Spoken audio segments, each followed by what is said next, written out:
Maalesef Gazze'de İsrail zulmü devam etmektedir. 9 aydan beridir yapılan zulümler, soykırımlar, katliamlar her gün tozunu artırarak devam etmektedir. Dünya Müslümanları olarak yapılanlar yapılıyor. Ancak gerçekten fazlasıyla yetersiz görüyoruz bu yapılanları. Özellikle boykotla alakalı olarak şu anda insanlarda sanki bir gevşeme olmuş. Artık böyle normal bir hayatın normal bir şeymiş gibi devam ediliyor. Bunlar gerçekten çok acı şeyler. Bunlar gerçekten Müslümanlar için büyük ayıplar, büyük yanlışlar gerçekten. Yani özellikle boykotla alakalı olarak elimize bir şey gelmiyor diyen Müslümanlar boykot yapabilirler. Boykota devam etmeleri gerekir. Boykotu gittikçe daha da artırmaları gerekir. Mallarını satan esnaflara karşı tepkilerini göstermeleri gerekir. Bu malları satarsanız sizden alışveriş yapmayız demeleri gerekir. Mallarını almamaları gerekir. Çocuklarını bilinçlendirmeleri gerekir. Halkı bilinçlendirmeleri gerekir. Aksi takdirde bu savaş da normalleşirse, bu mazlumlara bir ses çıkaramazsak, yardımcı olamazsak bunun vebalini, bunun hesabını Allah-u Teala'nın huzurunda veremeyiz. Büyük bir vebaldir bu. Özellikle biz İslami STK'lar olarak elimizden geleni yapıyoruz. Ara ara etkinlikler yapıp insanları etkinliklere davet ediyoruz. Ancak gerçekten şu anda biz önümüzde çok büyük bir tehlike görüyoruz. En büyük tehlike de bu katliamların, bu soykırımın normalleşmesidir. Normalleşmesinden korkuyoruz. Bunu normalleştirmememiz gerekir. Bunu unutturmamamız gerekir.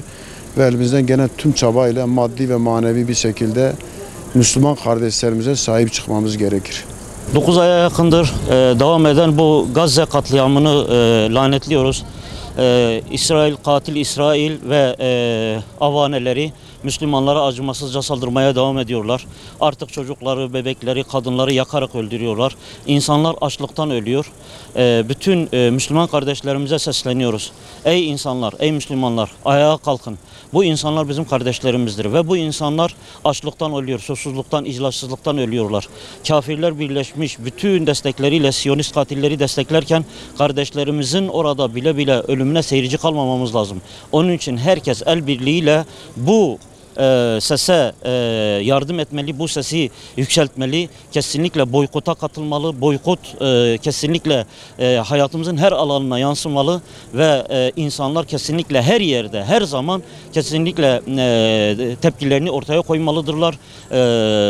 Yönetimleri, idareleri harekete geçirerek gerçekten inisiyatif almalarını sağlamaları ve katil Siyonistleri engelleyecek her türlü adımı atmaları büyük bir önem arz ediyor. Onun için bütün insanlarımıza sesleniyoruz. Herkes kendi hizasında boykota katılmalı. Bu sıradanlaşmamalı. Bu katliam sıradanlaşmamalı. Bu kardeşlerimiz her gün yüzlercesi şehit oluyor, açlıktan ölüyor. Bunlar kesinlikle sıradan hale gelmemeli. Bütün insanları ayağa kalkmaya, direnişe katılmaya, harekete geçmeye, boykota katılmaya davet ediyoruz. Yaklaşık 9 ayı aşkındır Gazze'deki kardeşlerimize soykırım uygulanıyor. Bizler de Türkiye'deki, dünyadaki bütün Müslümanlar olarak onlara destek vermek için her türlü çabayı, her türlü katkıyı sağlamamız gerekiyor.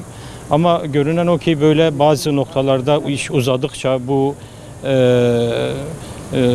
soykırım, bu katliam arttıkça sanki biz de buna alışıyoruz gibi bir izlenim görülüyor.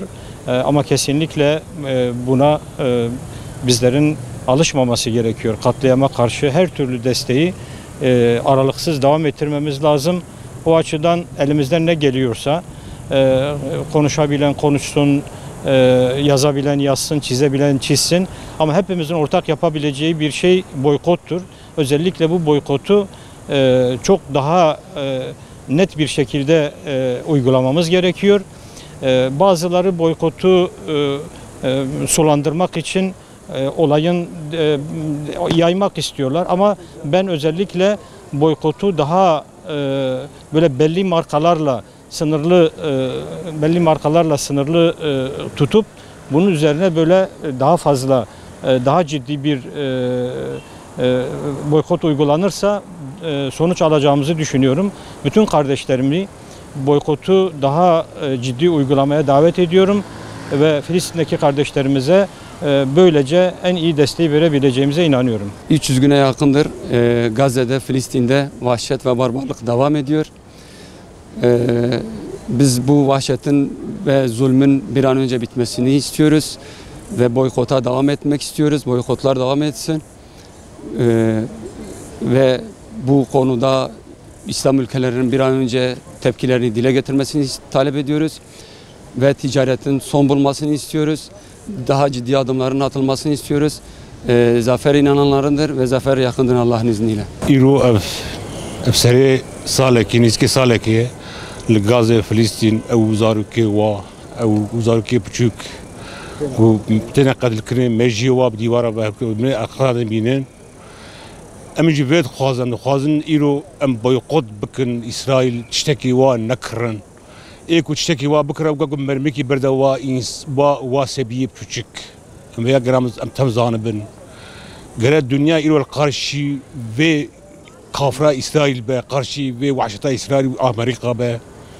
îro çi aniya serê wa Müslüman îro Müslüman kesek wa dengê xwe nake ev serê nîskê salekê ye ku va zaruka û va pîreka dibinê va erqasa dibînin û dibinê va bimbaya dibînin do en ev singî salekê bû do en şiddeta mezin en qetlîba mezin do bû îro ev neh ev singî salekê ye hewqa qetlîma kirine ne weka do zaf qetlîmeka pir mezin kirin li Filîstîn li Gazeyê hûn çi dixwazin li vî miletê mezlûm Xwe Teala wa qar û perîşan bike Amerîka û İsraîl tev